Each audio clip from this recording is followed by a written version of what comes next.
The comm unit had been dark for 11 days. Commander Ilara Voss knew, because she'd counted them the way you count anything when counting is the only thing left to do. Scratch marks on the inside of her wrist with a thumbnail, one per sleeping cycle, not that she slept much anymore. 11 thin lines. 11 days since the Cathara patrol ship had pulled her evac pod from the debris field at Sigma Junction, tumbling and cold, its emergency beacon long since expired. 11 days since she'd heard a human voice, or tasted real water, or stood in a room where she was anything other than a specimen. The cell wasn't cruel as alien captivity went. The Cathara weren't trying to hurt her. That almost made it worse. They were curious.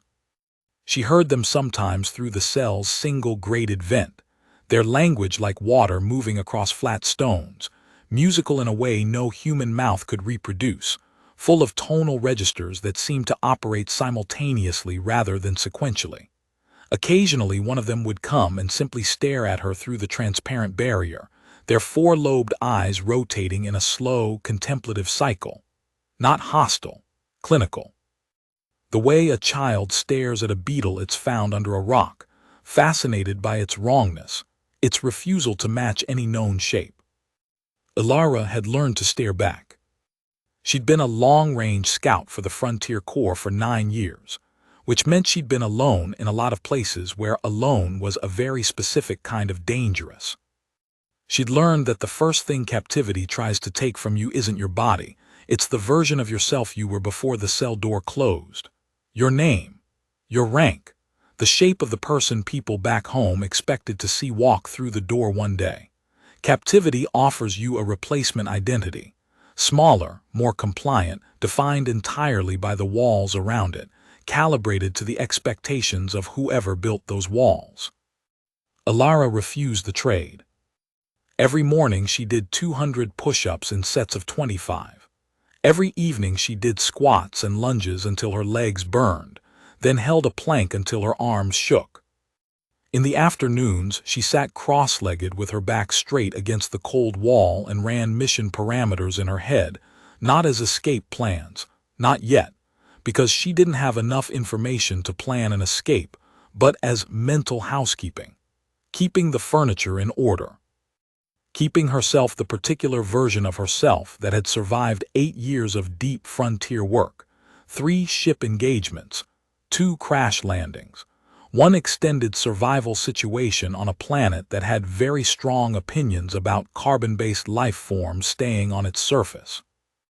Keeping herself Ilara Voss, Commander, Frontier Corps, not dead yet, not going to be. She was in the middle of one such afternoon session, eyes closed, working through the approach vectors for a mission she'd run 4 years ago, just to keep the navigation muscle warm, when the door opened and a Cathara she hadn't seen before entered the cell. This one was different from the guards, taller for one thing. The Cathara she'd observed averaged around 2 meters, but this one cleared that by nearly another half, giving her the particular quality of something that had grown up in a space designed for it and moved accordingly, with a kind of unhurried certainty, as if the ceiling had been built to her specifications. The 4 lobes of her eyes were a deep amber rather than the silver gray of the security staff, which Ilara had already catalogued as a probable status indicator. The creature wore a robe of layered fabric that shifted color as she moved, iridescent blues bleeding into greens at the hem, then catching something closer to gold, where the overhead light struck it obliquely. Around her neck, on a filament of something that looked like spun glass, hung a translator box, the same basic device the guards used, but this one was a generation newer, sleeker. She stood in the center of the cell and looked at Ilara. Ilara opened her eyes. They regarded each other for a moment, 2 creatures doing the same thing that creatures have always done when they meet across an uncertain boundary: measuring. Deciding. "Hello," Ilara said. The translator box hummed, a brief processing sound.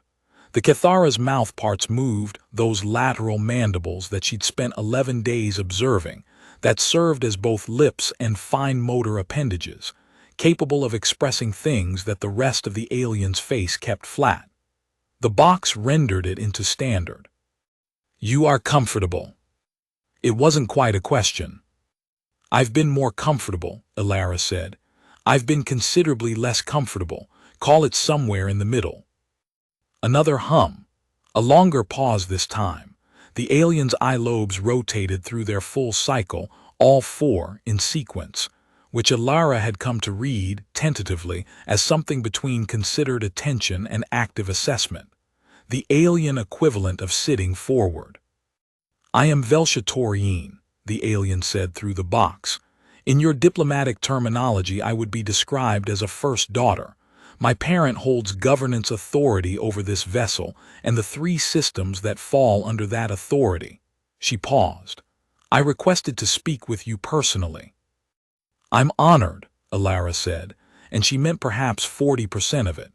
She filed the rest under strategic diplomacy, which was a skill set she'd picked up in the Frontier Corps, whether the Frontier Corps had intentionally taught it or not.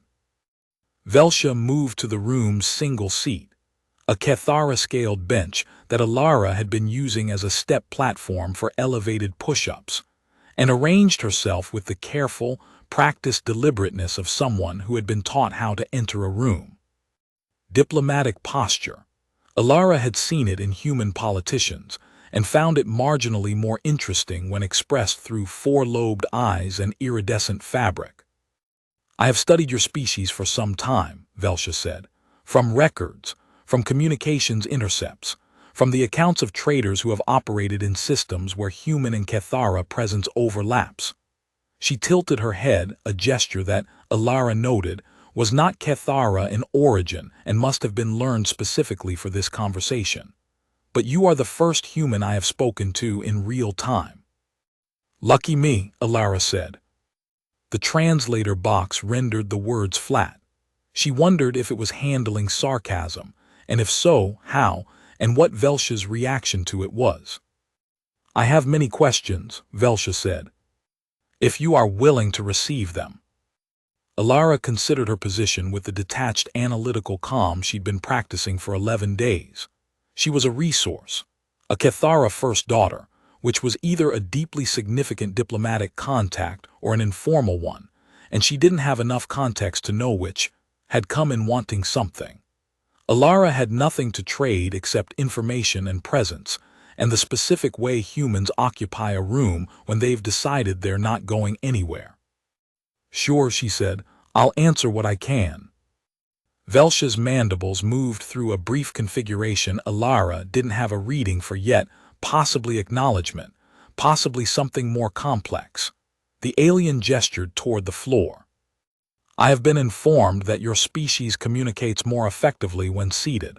Please, if that is comfortable for you." Alara sat, cross-legged, the position she used for her afternoon sessions.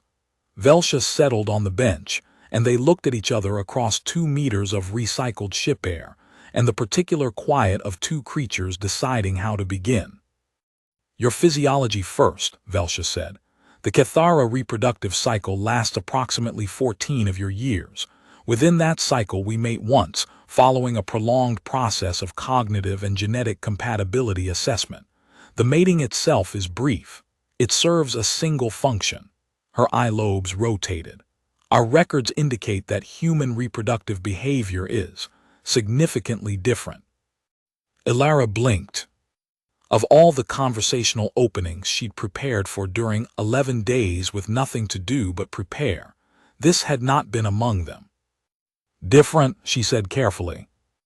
"Substantially so. We have intercepted communications between human vessels, personal communications, not encoded, that suggest your species engages in the act of mating with considerable frequency." Velsha's mandibles moved in a configuration that Alara was beginning to read as something like bewildered certainty, not questioning her facts, but sitting with the incomprehensibility of them. "Some communications suggest frequency as high as once per day, sustained over extended periods. We initially attributed this to translation error." "It's not a translation error," Alara said. "So we determined," A pause. Once per day, for the purpose of reproduction. Not typically. Velsha's 4 eye lobes rotated out of sequence with each other, which Alara hadn't seen before and flagged immediately. Then, for what purpose does your species engage in a reproductive act at a frequency that would, by Cathara biology, indicate an extraordinary medical event? Alara looked at the ceiling for exactly the amount of time she needed to decide how to answer this with accuracy, dignity, and whatever was left of her composure. It's complicated, she said. Humans didn't evolve the same separation between the physical act and its function that most species your records probably cover. For us, mating serves several overlapping functions simultaneously. There's the obvious reproductive function, yes, but also social bonding, emotional intimacy, stress regulation, the management of certain neurochemical states that would otherwise become destabilizing. She paused, and it produces a pleasant sensation, independent of all those other functions, which means humans will seek it out for its own sake. The silence that followed lasted nearly 40 seconds. Velsha was perfectly still in the way that Alara had come to associate with deep processing, the Cathara equivalent of a long pause in a complicated conversation. Pleasant, Velsha said. Yes. The act itself, physically pleasant. For most humans, yes, there's individual variation. But broadly, yes. And this physical pleasantness is sufficient, in your species, to motivate the act independent of any reproductive or social function. For many humans, yes, people will seek it out because it feels good, in the same way they seek out good food or music or interesting conversation. Another long silence. Velsha's mandibles moved through several configurations and settled into one Alara couldn't read. And your society, Velsha said, with the careful precision of someone navigating unfamiliar linguistic territory, accepts this. More or less, there's significant cultural variation across human communities, some restrict it heavily, some don't. But at the species level, yes, it's understood as a normal function of being a healthy adult human. I see, said Velsha, and her tone and mandible configuration together told Alara that she did not, in fact, see, and was beginning to understand that not seeing might be the appropriate response to seeing. Alara decided to push slightly. She'd spent 11 days reading Cathara behavioral cues because it was the only available work, and she was going to use what she'd learned. Can I ask you something? Velsha's eye lobes oriented toward her, all 4 forward, which Alara read as attentive interest. You said you've studied humans from records and intercepts. What else have you learned? Velsha considered for a moment.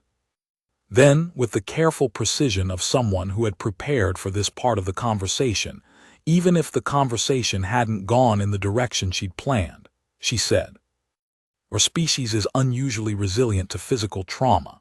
Your metabolisms are inefficient by most comparable measures but demonstrate significant adaptability under stress conditions. Your social organization is fragmented at large scales. Your species has maintained hundreds of competing political entities across thousands of years of recorded history, often violently. Yet you demonstrate coordinated, coherent action across very large groups when sufficiently motivated. A pause. Your species has been in active resource conflict with 7 civilizations older and more technologically developed than yourselves. In 6 of those 7 cases, your species survived the conflict. In 4 of them, your species was eventually recognized as a peer civilization. What was the 7th? Alara asked, though she thought she knew. The Drevel Compact. They withdrew from the border systems after 50 years of engagement. Our analysts assess this as strategic exhaustion. That's one word for it, Alara said. Another word, Velsha said, and her mandibles moved in a way that was starting to look, to Alara's 11 days of observational calibration, like something approaching dry wit, might be the same word your analysts use. inexplicably persistent. Ilara almost laughed. Not quite. That's a polite translation. Our analysts are polite, Velsha said. This time Ilara did laugh, and the sound seemed to genuinely startle Velsha. The alien's body contracted slightly, a quick defensive reflex, before she steadied and held herself. Her eye lobes cycled rapidly. I apologize, Ilara said. Human laughter. It happens involuntarily when something is particularly accurate. You find the description accurate, inexplicably persistent. I find it extremely accurate, yes. Velsha was quiet for a moment. Then, the laughter, it is involuntary. Not always. Sometimes it's performed. When it catches you like that, though, usually involuntary, yes. What triggers it, besides accuracy? Surprise sometimes, relief, the sudden resolution of tension, absurdity, things that should be one way and aren't. Ilara considered. It's a response to the gap between expectation and reality. Velsha absorbed this. Her eye lobes did their out-of-phase rotation, which Ilara was now reading fairly confidently as active internal conflict, the Kethara equivalent of a furrowed brow, a mind working on two things at once and not yet resolving them.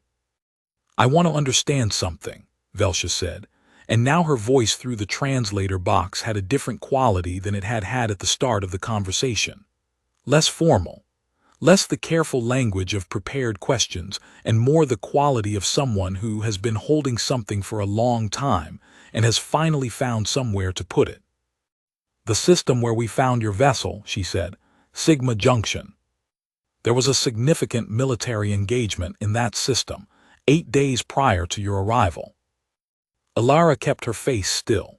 She knew which engagement. She'd been in it. She'd been the navigation officer on the Ardea, the last human ship still maneuvering when the others had broken or burned, running vectors that the navigation manual would have described as optimistic on a generous day and suicidal on an honest one. She'd been in the evac pod because the Ardea's port engine core had finally given out after 2.5 hours of giving more than it had, not because anything else had run out first. I heard about that engagement, she said. Your species had 6 ships, against a Kethara battle formation of 22. Velsha's mandibles were very still. The engagement lasted 11 hours. That sounds right. Your 6 vessels destroyed 9 of ours and damaged 7 more before being neutralized. A pause. Against more than 3 times their number, with no resupply and no reinforcement available within viable response distance. Our analysts have been modeling this outcome for weeks. They continue to have difficulty producing a model that predicts it. We're hard to predict, Ilara said. You are not difficult to predict in the sense of being random. Your tactical decisions at Sigma Junction were logical, even elegant in places. What our models cannot account for is the decision to keep fighting past the point where tactical logic suggests the engagement is unwinnable. Ilara was quiet for a moment. Outside the vent, the ship breathed its background hum. She thought about Lieutenant Commander Sato on the Ardea's bridge, who had been a chess player, who had talked about positions being resignable, and who had kept maneuvering anyway. Your models assume fighting is about winning, she said finally. Velsha's eye lobe cycled. Is it not? Sometimes it's about something else. Ilara looked at her steadily. Sometimes you keep fighting because of the people behind you, because every minute you're still in the engagement is a minute the evacuation ships have to get clear, because the people you're protecting deserve every minute you can buy them, even if the math on your own survival isn't working out. She paused. Your models probably categorize that as irrational. Our models categorize it as anomalous, Velsha said. Irrational is a judgment. Our analysts are careful about judgments. What do you call it when you're being careful? Velsha's mandibles shifted through a slow configuration. In our language, there is a word. It translates approximately as the choice to pay more than the thing is worth, because you have decided it is worth more than it costs. A pause. We use it primarily as a term of philosophical caution, a warning against decisions that exceed their rational basis. Humans use it as a compliment, Alara said. Another silence, the ship breathed. Somewhere in the Kethara vessel's vast structure, something cycled, a ventilation shift, a pressure equalization, the ordinary maintenance of a closed system sustaining life. I want to show you something, Velsha said. She reached into her robe and produced a small device, flat, circular, the surface activating at her touch to show what resolved, as Alara leaned forward into a navigational chart. She recognized the configuration immediately. Sigma Junction and its surrounding systems, rendered in the Kethara cartographic style, which organized space differently than human charts did, but mapped to the same underlying geometry once you understood the translation. There was a cluster of tagged points in the debris field adjacent to one of the system's secondary asteroid belts. Alara counted them before she let herself react to them. 87 points, varying sizes, some barely registering on the scale the chart was set to, which meant very small vessels indeed. What am I looking at? She said. Refugees, Velsha said. Human refugees, 87 vessels in total. The smallest carries approximately 140 individuals. The largest, a former commercial transport that has been repurposed, carries closer to 3,000. A pause that felt carefully weighted. They were displaced from the Colony World Herath Station when our military command moved through that system 6 days ago. They entered the debris field at Sigma Junction, approximately 48 hours after your vessel was neutralized, likely following a corridor that someone aboard one of your ships had plotted as an emergency route before the engagement. Alara's stomach went cold and stayed there. Herath Station. She'd spent 2 tours in that sector. She knew the approach vectors like she knew her own hands.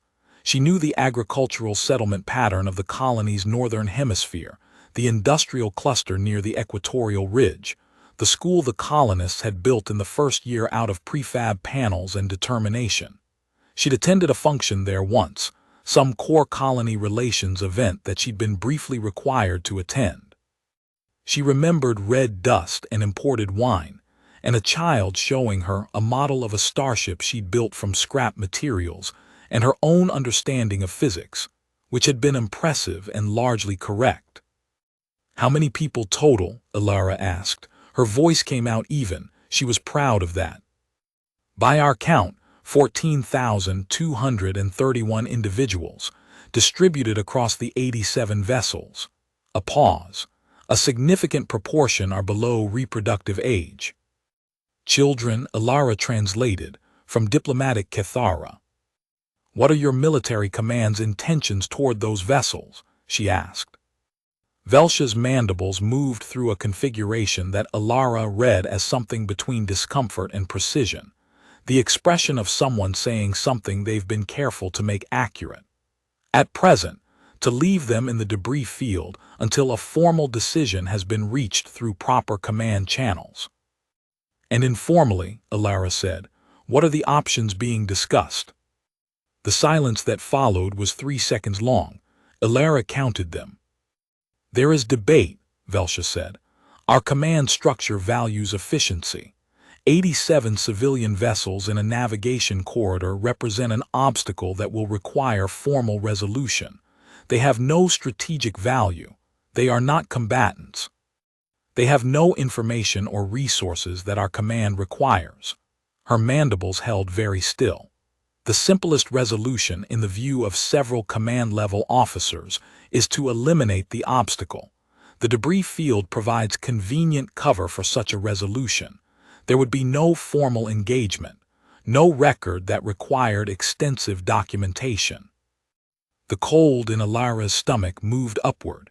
It settled somewhere behind her sternum and stayed there. 14,000 people, she said. 14,231, Velsha said, and she named the number with a precision that was not administrative. It was the precision of someone who had looked at that number and decided it was too specific to be an abstraction, including, as I said, a significant number of children. The cell was very quiet. Alara sat with it for exactly as long as she needed to, which was less time than it felt like. She had no weapons, no ship, no comm unit, no backup, no leverage beyond the physical fact of her presence in a room with this particular alien, who was here because she'd wanted to understand something. She thought about Chief Okonkwo on the Ardia's engine deck, doing something to the core that the manual explicitly prohibited, buying 6 extra minutes of maneuverability, buying 6 minutes in which 4 evacuation pods got clear. She thought about Ensign Pavlova on the port gun, 19 years old, trained for exactly this, keeping her station until the hull came apart around her. She thought about Sato playing a position that every chess model said was resignable, and not resigning it, because there were people behind him who needed 1 more minute and then 1 more minute after that. 14,231. She thought, pay more than the thing is worth, because you have decided it is worth more than it costs. Why, she said, keeping her voice level, are you telling me this?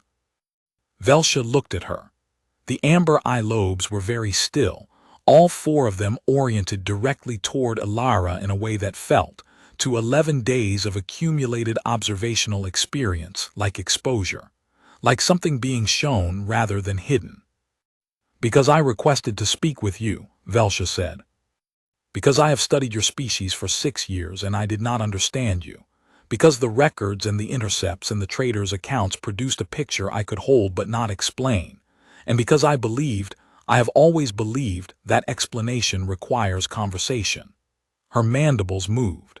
And because my parent, who governs this vessel, is among the commanders who consider the simple resolution preferable, and I do not consider it preferable.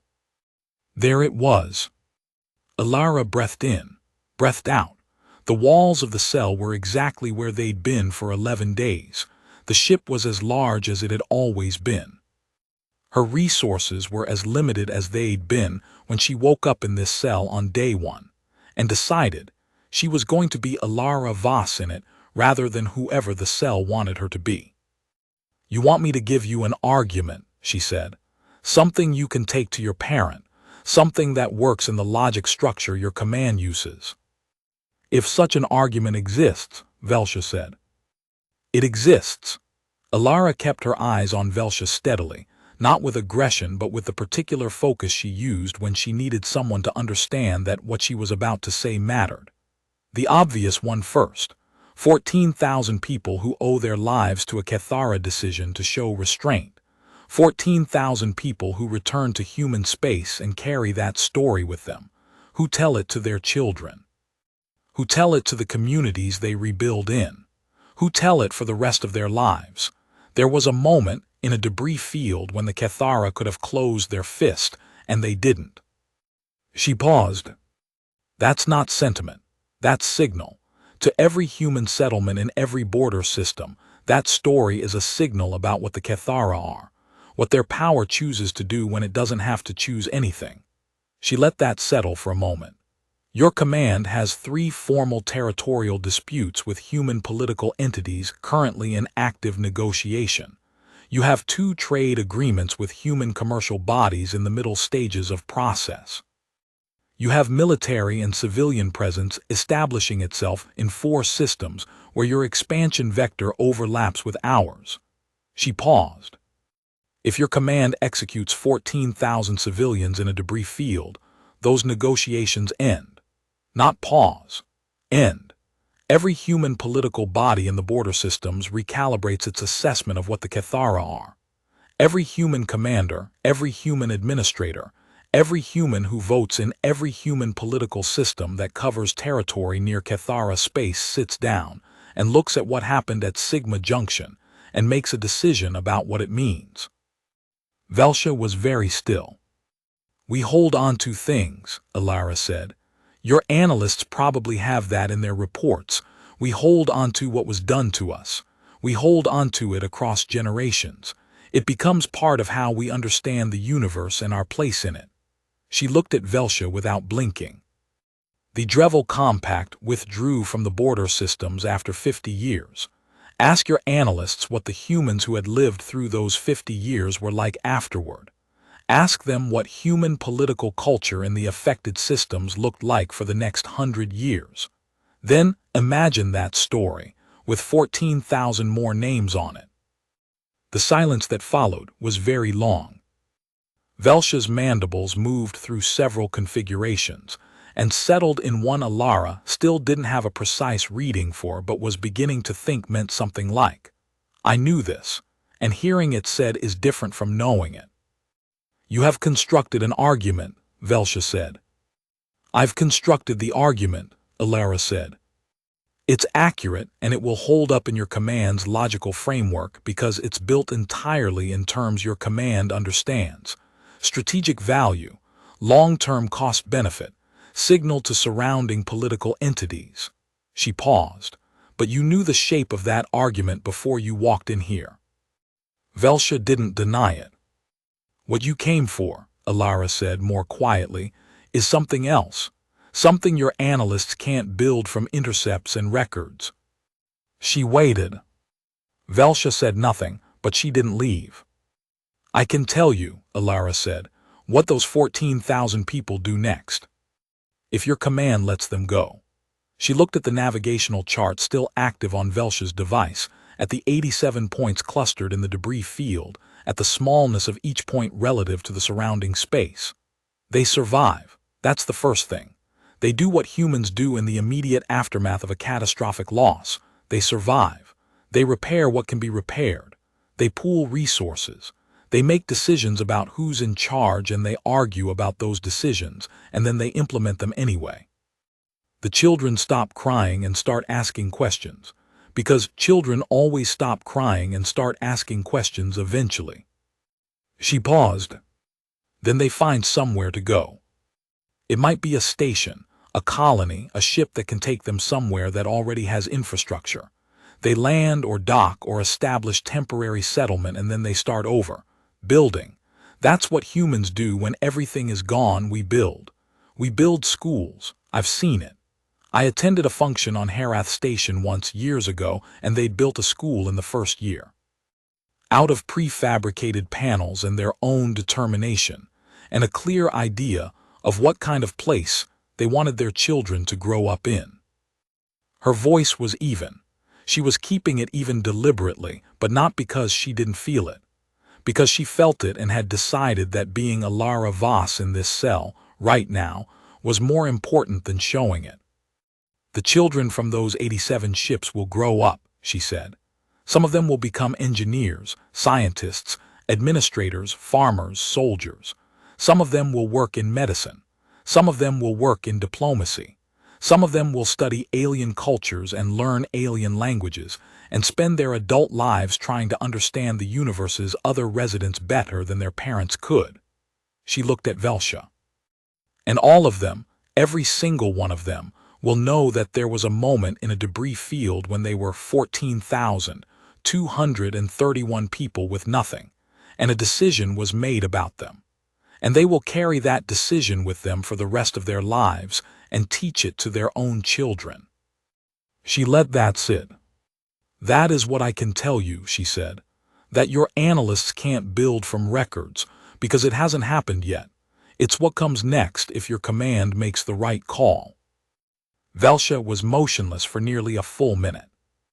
Then she said, very quietly, in standard that had stopped sounding like prepared diplomatic language and started sounding like someone who was speaking, "In our records of your species, there are accounts of your kind caring for injured members of other species, at personal risk, in circumstances where the other species had previously been hostile."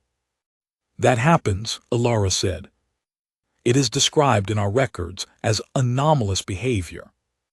Our analysts hypothesize a cognitive error, a misidentification of the other species as within the scope of normal in-group protection instincts." "Or," Alara said, "it's not an error, Or it's an error that humans make so consistently and so persistently that at some point the word error stops being accurate. Velsha's eye lobes did their out-of-phase rotation for a long moment. "I will go speak with my parent," she said. She stood with the same deliberate precision she'd sat with, but something in it was different now. Less diplomatic performance, more like someone who has found their footing and knows where they're walking. At the door she stopped. "One more question," she said. Ilara waited.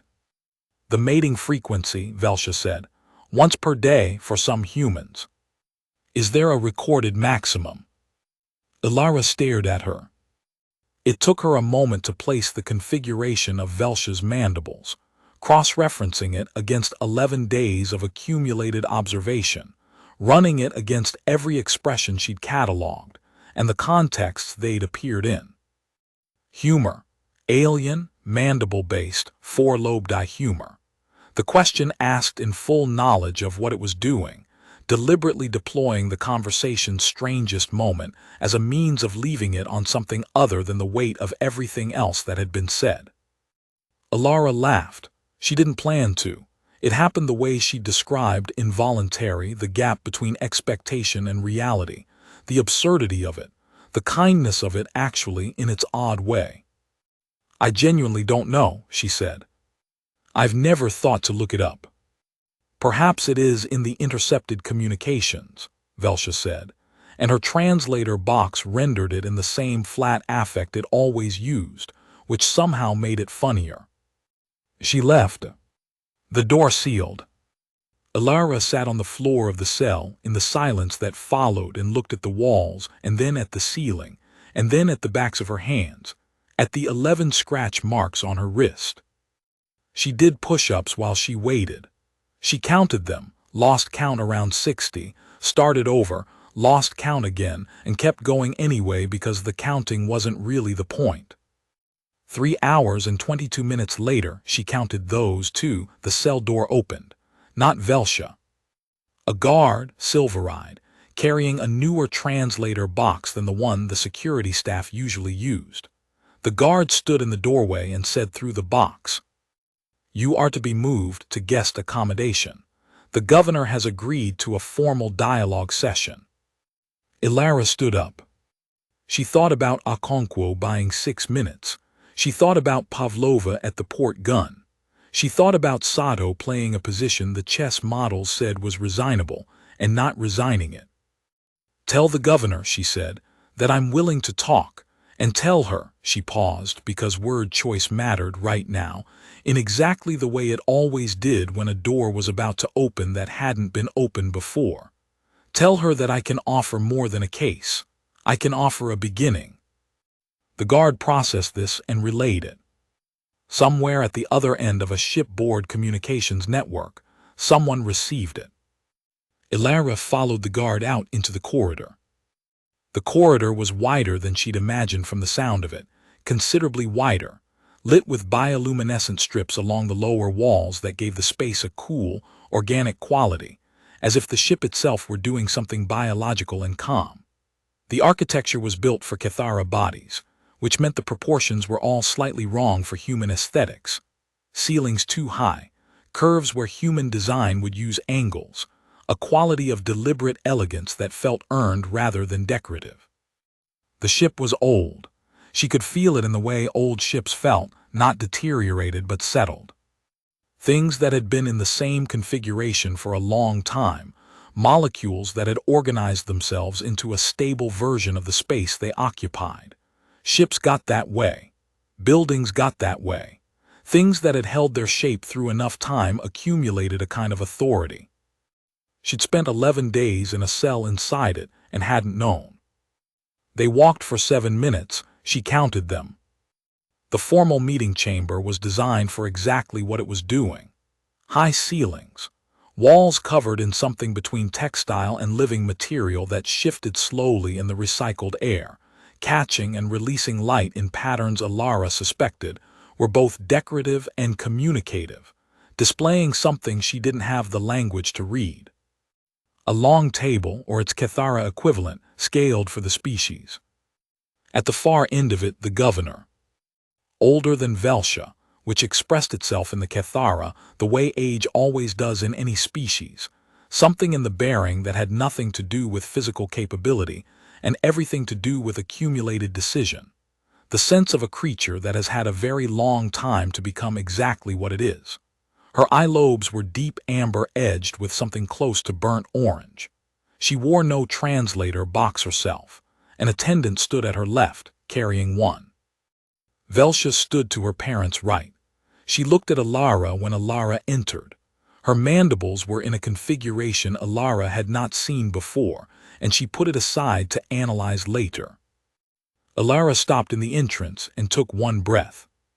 She thought 9 years in the Frontier Corps, 3 ship engagements, 2 crash landings, 1 extended survival situation on a planet that wanted her dead, 11 days in a cell. She thought, pay more than the thing is worth. She walked in. She gave the Cathara a formal greeting she'd spent 11 days memorizing from guard interactions, the specific angle of the chin, both hands turned outward and held briefly. She'd practiced it on her reflection in the polished surface of the food tray. She wasn't certain she had it right. She did it anyway, as precisely as she could manage. The attendant translated. The governor's mandibles moved through a long, unreadable sequence. She says, the attendant relayed, that your form is imperfect but your attempt is noted.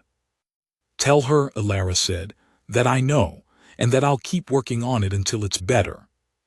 Translation. The governor was still for a moment. Something shifted in her bearing, not dramatic, not a flinch. A subtle reorganization, the kind of thing you'd miss if you weren't watching. Alara was watching. She asks, the attendant said, what you want from this conversation. Alara held the governor's orange-edged gaze. The same thing I want from every conversation, she said. To walk out of it having understood something I didn't understand when I walked in. A pause, translation. And then the governor spoke in standard. Accented, slow, deliberate words clearly prepared for this moment and spoken with the care of someone placing them exactly where they intended. But standard, a choice made visible. Then the governor said, we will try. The formal dialogue lasted 4 hours and 40 minutes. Alara talked until her throat ached and her eyes felt dry from the recycled air and the sustained effort of choosing every word for both accuracy and utility simultaneously. She talked about Herath Station, not strategically, not as an abstraction, but specifically. The red dust in the dry season. The school. The model starship a child had shown her, built from scrap and good physics. She talked about the Sigma Junction engagement with a precision she'd been trained to use. Names, ranks, specific decisions, the sequence of events as she'd experienced it from the navigation station of the Ardea. The governor stopped her once, in the middle of a sentence about the Ardea's final 2 hours, and had the attendant ask, why do you name them? The individuals. Alara looked at her. Because they were someone, she said. Because the people at home waiting for them deserve to know they were still someone, even now. Because the record should carry them as people, not as designations. She paused. And because I was with them, I owe them that. The attendant translated. The governor's mandibles moved through a very long configuration. The attendant did not translate it. Velsha, to the governor's right, held very still. Near the end of the 4th hour, Alara could feel the dialogue changing. Not in its content, the same territory, the same questions, the same careful movement through the logic structure of what had been and what could be, but in its quality, the way a negotiation shifts when the decision has been made, and what remains is the formality of arriving at it together. The governor spoke to the attendant at length. The attendant turned to Alara. The governor has issued a standing order. The debris field at Sigma Junction will be cleared for transit. The human vessels currently within it will be provided a safe corridor to the nearest human-held system and will not be engaged. A pause. She additionally orders your immediate release from custody status and authorizes provision of a long-range communications device capable of reaching frontier core frequencies. Another pause. She asks that you convey, when you make contact, that this decision was made in the context of a conversation, and that conversations, in her experience, are more useful than their absence. Ilara breathed. She breathed for a long moment without saying anything, because she'd learned over 9 years that the moments when everything shifts deserve one breath before the next thing. "Tell the governor," she said, "that I'll convey exactly that, and tell her," she stopped and found the words she'd been carrying since the cell, "tell her that this conversation is the beginning, and that humans are very good at continuations." Translation: the governor's response. "She says she expects you are." The long-range comm unit they gave her was a Cathara model, bulky, interface logic designed for a different kind of frequency architecture organized around a different set of assumptions about how communications worked. Ilara sat on the floor of the guest accommodation they'd moved her to, larger than the cell, actual sleeping surface, temperature calibrated for human comfort with the careful over-precision of people who'd read about human comfort without being certain, and manually mapped the frequency bands using a push-card interface she hadn't seen a technological equivalent of since her first deployment posting. She got there, it took 40 minutes. The core response came back in 8. The voice on the other end was Commander Holt, her section chief, and he said her name twice, Ilara, Ilara, before he could organize anything else, and she put her hand over her mouth and breathed through it, and said she was fine, she was alive and fine. "The refugee fleet," she said when she'd steadied. "Harath Station survivors, 87 vessels, debris field at Sigma Junction." A pause, static across the light years between them. "We have them," Holt said. "They came through a navigational corridor about 2 hours ago. Clear passage, no Cathara engagement. We didn't know why the path was opened for them." Another pause. "Ilara, was that you?" She thought about Velsha walking into a cell to understand something she couldn't understand from records alone, walking out carrying something heavier. "It was a team effort," she said. She was transferred to a Frontier Corps courier 16 hours later. 3-person crew, stripped-down vessel, fast and functional and smelling of machine oil and human occupation in a way that hit her somewhere behind the sternum and stayed there. They brought her coffee and clean clothes, and a meal assembled from supplies that tasted like something approximating home. And she sat in the galley with 3 people who'd been specifically sent to bring her back and let herself feel the full weight of what had just happened, which was considerable. She held herself together, because she was Frontier Corps, and because the people in the cell waiting for the decision had held themselves together with considerably less to work with than she currently had. On the courier, she wrote her report. It took 6 hours. She wrote it with the same precise, sequential accuracy she used for all operational reports. What had happened, in order, with no editorializing and no omissions. This meant she had to include the portion about mating frequency, which she wrote with clinical precision, and fully expected to produce the most interesting reading Corps Command had encountered in several reporting cycles. She also flagged it as relevant contextual data, for understanding how the initial conversation had been framed, and why that framing had been significant. At the end of the formal report, she attached a supplementary assessment, a preliminary analysis of Velsha Torien, first daughter of the Cathara vessel governor, as a potential long-term diplomatic contact. Detailed, specific, carefully grounded in observable behavior rather than inference. The kind of document that becomes the first page of a file that becomes the foundation of something that becomes history, if enough people handle it carefully enough along the way. She wrote at the bottom, "This engagement originated as a custody situation with no favorable resolution visible from the inside." It ended as a conversation that produced a diplomatic opening and the safe passage of 14,231 civilian refugees. In my assessment, the determining factor was not leverage, strategy, or information advantage. It was two people, from very different species, deciding they would rather understand each other than not. She filed the report.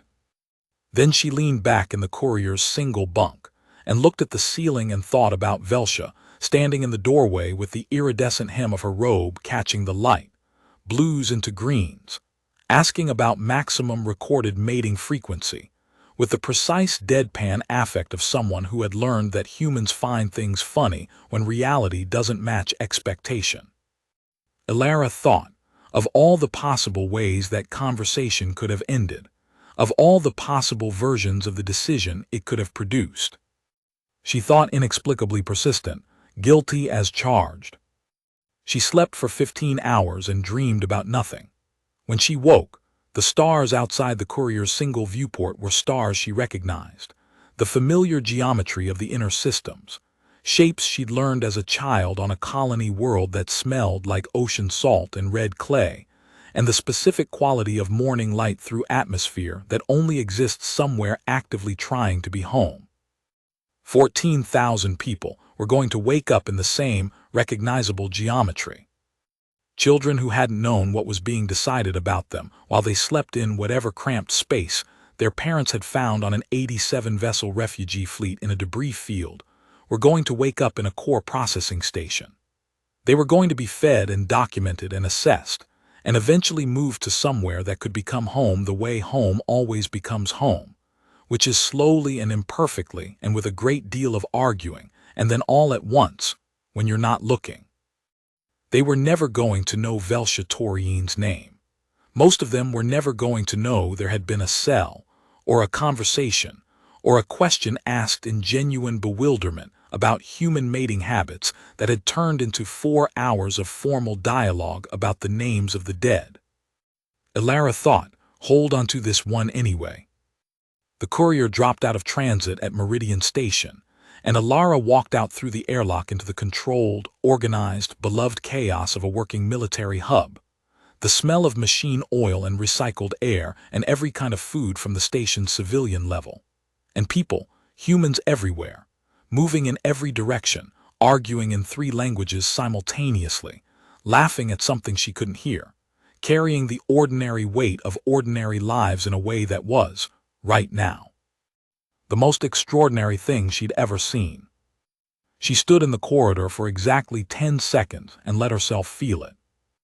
Then someone called her name and she turned and Commander Holt was there, and behind him Specialist Decker and Lieutenant Ewan and Sergeant Navigator Rafe, all 3 of whom had no operational reason to be at Meridian Station and therefore had pulled strings to be there, which meant they'd gone to the trouble, which meant something she didn't have words for just then. She was engulfed in the specific, graceless relief of people who'd been worried being relieved of it, all at once, and she let that happen, because it deserved to happen and because she'd kept herself together for 11 days and this was the appropriate time to stop. You look like hell, Holt said into her shoulder. I've been doing push-ups, she said. 11 days of push-ups. He held her at arm's length and looked at her and then pulled her back in. The report. Yes. The mating frequency section. I know. That's going to be. File it anyway, she said. All of it, every word. He filed it. 6 weeks later, the first formal Cathara human diplomatic contact protocol was established at a neutral transit station in the outer border systems. Both species had operated there for years without formal acknowledgement. Now they were going to try something different. The Cathara delegation was led by a first daughter whose amber eye lobes edged toward deep orange in certain lights, who wore a robe that shifted from blue to green, who had spent 6 years studying a species she couldn't understand from records and had finally done the thing the records couldn't provide. The human delegation had Ilara Voss in it, Corps had assigned her as Senior Advisory Presence, which was the bureaucratic translation of, "You started this. You see it through." She and Velsha met in a corridor before the formal session opened. Not planned, the station's layout put them on converging paths to the same room, and they arrived at the juncture of two corridors at the same moment, the way events sometimes arrange themselves without asking anyone's permission. "You named them in the report," Velsha said, in standard that had improved considerably in 6 weeks. She must have been practicing. "The crew members from your vessel. I read a translated version." "I always name them," Ilara said. "In Cathara practice, the deceased of a military engagement are recorded by unit designation and rank." Velsha's mandibles moved. "My parent has proposed a revision to this practice. The proposal is under formal consideration." Ilara thought of Pavlova, of Okonkwo, of Sato playing a position the model said to resign and not resigning it and buying minutes that other people used to live. "Good," she said, "just that." They walked toward the session room together. Not quite side by side, the corridor was wide and they were approaching from slightly different angles, but close enough that someone watching from the far end of the hall would have described it, without hesitation, as together. Inside, the session began the way all formal sessions begin: careful, procedural, weighted with the language of precedent and the specific work of building frameworks strong enough to hold what people put in them later. Both sides moved through it with patience, which required effort on both sides, and was the most human thing Ilara had seen the Cathara do. She sat at the table and picked up the glass of water someone had thought to provide, a small thing, knowing to provide water, the kind of small thing that meant someone on the Cathara team had paid attention, and took a long drink, and set it down, and looked across the table to where Velsha sat at the far end of the Cathara side, and found that Velsha was already looking back. 4 eye lobes, all 4 of them forward-oriented, attentive interest. Ilara thought about a cell and a translator box and a question asked in genuine, utterly sincere bewilderment, which had become, by some chain of logic that would have seemed improbable from the outside, and had felt inevitable from the inside, this: 2 species at a table trying something they hadn't tried before. She thought about Okonkwo buying 6 minutes. She thought this is what the 6 minutes were for. "Well," she said quietly, to the table, to the room, to no one in particular and therefore to everyone. "Let's begin." The session ran 7 hours. Ilara had been in long negotiations before, resource access talks in the Vesh corridor, border demarcation discussions with the Proth delegation that had taken 3 weeks, and produced a document nobody was happy with and everybody could live with, which was what successful negotiation usually looked like from the inside. She knew the rhythm. She knew when to push and when to hold, when a silence was productive and when it was going nowhere, when the other side had reached its internal limit on a point and needed somewhere to put it that didn't feel like concession. The Cathara negotiators were good. Better than she'd expected, which she acknowledged to herself was a bias she needed to correct. She'd been building her model of Cathara civilization from the guards in a cell and one first daughter, which was a sample size that didn't justify the assumptions she'd made. The lead negotiator, a Cathara whose name translated approximately as senior voice of external relations, had the same quality Velsha had: the deliberateness, the careful precision of language, but deployed in a fully professional diplomatic context. He knew exactly what he was doing, which meant so did Ilara. They spent the first 2 hours on the question of territorial adjacency, which systems in the overlap zone were operating under what authority, how that authority had been established, what legal framework both sides recognized as governing disputes that arose within those systems. Dry, technical, necessary. The kind of conversation that sounds like nothing to an outside observer and is, in practice, the structural load-bearing work that everything else rests on. The 3rd and 4th hours were harder. The question of the Sigma Junction engagement came up formally. It had to. It was a recent military event with casualties on both sides, and any diplomatic framework that didn't address it would be sitting on a fault line. The senior voice presented the Cathara position. The engagement had been a response to what was characterized, in careful language, as an incursion into a contested navigation corridor. The Ardea and her accompanying ships had been operating in a zone the Cathara considered under their authority. Alara presented the human position with equal care. The corridor had been designated as shared transit in a prior informal agreement between Frontier Corps operations and a Cathara regional authority, and the human vessels had been operating under that designation in good faith. They went around the edges of it for 90 minutes. Neither side was going to concede the fundamental point, because the fundamental point was genuinely contested and had been for years.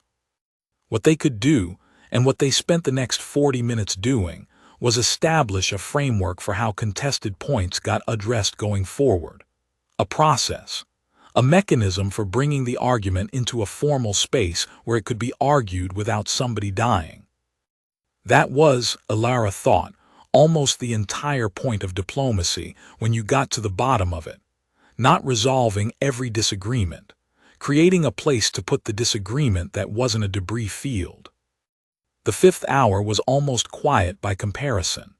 They were working through the commercial provisions, transit rights for non-military vessels, inspection protocols, the communication procedures that would govern encounters between Cathara and human ships in the overlap zone. Practical, granular, the kind of detailed work that required concentration rather than tension. At one point, the senior voice asked a question that his translator box rendered as, "What do your vessels do when they encounter one of ours in an undesignated corridor and communication is not immediately established?" Alara thought about it. "Depends on the ship and the situation," she said. "But broadly, the protocol is to establish communication before anything else. Hold position, identify yourself, wait for response." She paused.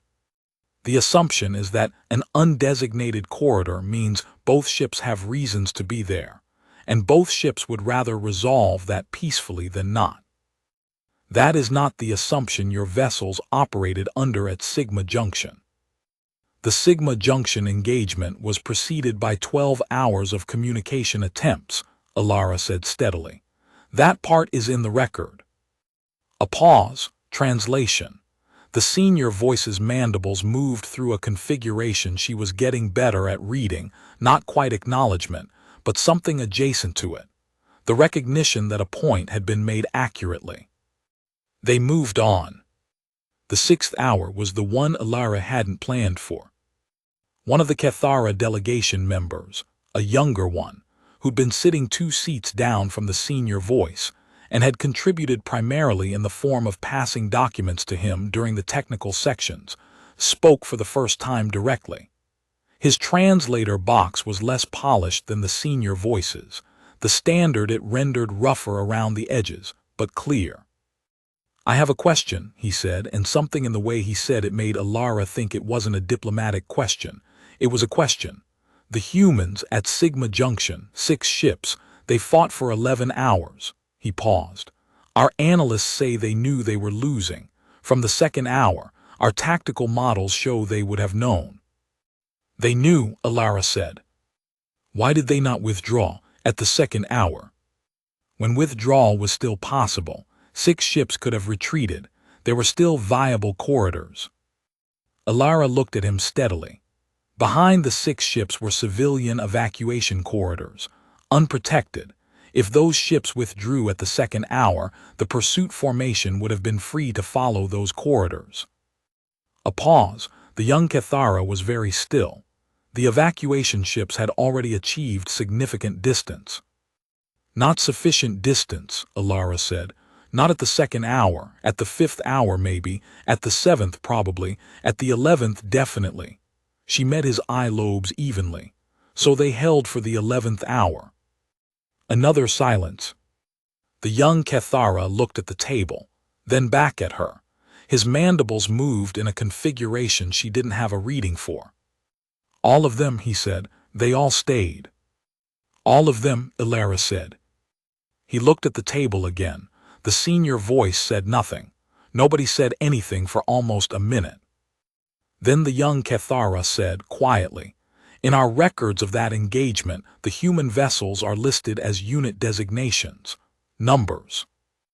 Ilara thought of her report. She thought of what Velsha had said. "My parent has proposed a revision." "In my report," she said, "they're listed by name." A pause. "Could we have a copy of your report?" the young Kethara said. "The relevant section." Ilara looked at Holt, who was sitting 2 seats down on the human side with the expression of a man watching something he hadn't planned for and wasn't sure how to categorize. He gave her the smallest nod. "Yes," she said. "We can provide that." They took a break after the 6th hour. The station's shared facilities included a common area that both delegations used simultaneously, which was probably intentional on someone's part. The designers of the neutral station, whoever had made it, had clearly thought about what it meant for 2 species to share a space that wasn't adversarial. The seating was built for multiple body types. The light levels were adjustable. There were 2 food service points, each stocked for a different biology. Ilara got coffee and stood near the viewport that overlooked the station's exterior dock. Several Kethara delegation members were on the other side of the room. Velsha had positioned herself near a different viewport, looking out at the same vista of docked ships and open space from a different angle. After a moment, Velsha walked over. They stood side by side at the viewport. Outside, a core supply ship was maneuvering into dock, the particular careful movement of a large vessel in a confined space, small bursts of thruster, the practiced patience of a crew that knew what they were doing and knew it required patience. "Your negotiator is skilled," Velsha said. Senior voice of external relations. The mandible configuration that Ilara was reading as something like acknowledging while reserving judgment. "He has spent 40 years in external relations. He has negotiated agreements with 5 species. He is very careful." "He's good," Ilara said. "Your side has been strong." "We prepared for several months, since the decision was made to pursue formal contact." Velsha watched the core supply ship settle into dock. "We prepared for a human delegation that would be aggressive, strategic, that would attempt to use the refugee situation at Sigma Junction as leverage." Ilara looked at her. "We prepared for inexplicable persistence," Velsha said, and her mandibles did the thing that Ilara now recognized with certainty as humor. "And instead you got us," Ilara said. "Instead we got you," Velsha agreed, "which is different from what we prepared for, but perhaps not less than what we needed." Ilara drank her coffee. Through the viewport, the supply ship's crew was visible in the dock, small figures moving with the routine efficiency of people who'd done this 100 times, running checks, securing lines, doing the ordinary maintenance work that kept large systems functional. Somewhere on that ship, somebody had made coffee too, probably. Somewhere, somebody was having a conversation that had nothing to do with diplomacy and everything to do with whatever was happening in their life. "The young one," Ilara said, "who asked about the 11 hours. "Velen," Velsha said. "He is a junior researcher in our external relations division. This is his first formal contact session." "He'll be good at this," Ilara said. "He asked a real question." Velsha's mandibles shifted. "He has been troubled by the Sigma Junction engagement since our analysis of it. He said once that our models of it are inadequate." A pause. "He did not mean tactically." "No," Ilara agreed, "he didn't." They stood in the quiet for a moment that didn't need to be filled. "I keep thinking about something you said," Velsha said. "In the cell about the school, on Herath Station." Ilara waited.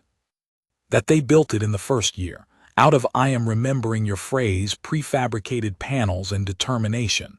Velsh's eye lobes did their slow rotation. We settled a colony world once, many years ago. The first structure the settlers built was a defensive perimeter. This is standard practice for Cathara colonial settlement. Security first. Then infrastructure. What did humans build first? Alara said. After the school. Your records indicate a medical facility. That sounds right. And then housing, and then a communications array, and then an agricultural planning center. Velsha paused. The defensive installations were 10th on the construction schedule. Alara looked out at the viewport. The core supply ship was fully docked now, the crew dispersing into the station. We figure, she said, that you can't build a wall big enough to keep everything out, so you might as well build the thing you're protecting while you're deciding what to keep out. And if something comes for you before the wall is built. Alara thought about 6 ships against 22. Then you deal with it, she said. And you build the wall after, if there's still something worth walling in. Velsha was quiet for a long moment. I would like to visit a human colony world, she said finally. At some point, if that becomes possible. It'll become possible, Alara said, if today goes well. Today is going well. Then start planning the visit. Velsha's mandibles moved through a configuration Alara had a solid reading on by now. Amusement. Genuine, specific, calibrated to the moment. You are very certain about the future. I'm a navigator, Alara said. I calculate vectors. You pick a heading, and you figure out what it takes to hold it. And what is the current heading? Alara looked out at the station. The ships, the small figures of people doing the ordinary work of being alive in a complicated universe. Forward, she said, same as always. The 7th hour wrapped the formal session. Final language reviews, translation verification, the procedural signing of a preliminary framework document that committed both sides to continued dialogue on specific enumerated topics within a defined timeline. Not a treaty, not even close to a treaty. The first formal document in what would need to be a very long conversation. It was enough. Afterward, standing in the corridor while both delegations organized their departure logistics, Holt found her. Good day's work, he said. It's a start. That's what good day's work looks like, he said. He looked at her sidelong. The mating frequency section of your report. I know. Corps Command has formally flagged it as, he paused, clearly choosing the word, significant. Significant. In that it appears to have been the mechanism by which an alien first daughter decided to have a conversation instead of not having one, which was the mechanism by which 14,000 civilians survived, which was the mechanism by which this session happened. He paused again. There may be a commendation. The citation language is still being discussed. Alara looked at him. I assume, he said, that the language they land on will be extremely dignified. It will be the most dignified commendation in the history of the Frontier Corps, she said. He almost kept a straight face, not quite. She was the last to leave the session corridor. The Cathara delegation had moved out through their side of the neutral station, back to their own vessel. The human delegation was filing toward the core dock. She stood for a moment in the empty corridor, walls neutral-colored for species compatibility, lighting calibrated to work for multiple visual systems, the careful architecture of a space that had been designed to be used by people who weren't the same. She thought about the cell, 11 scratch marks on her wrist. The sound of the Cathara language through a vent.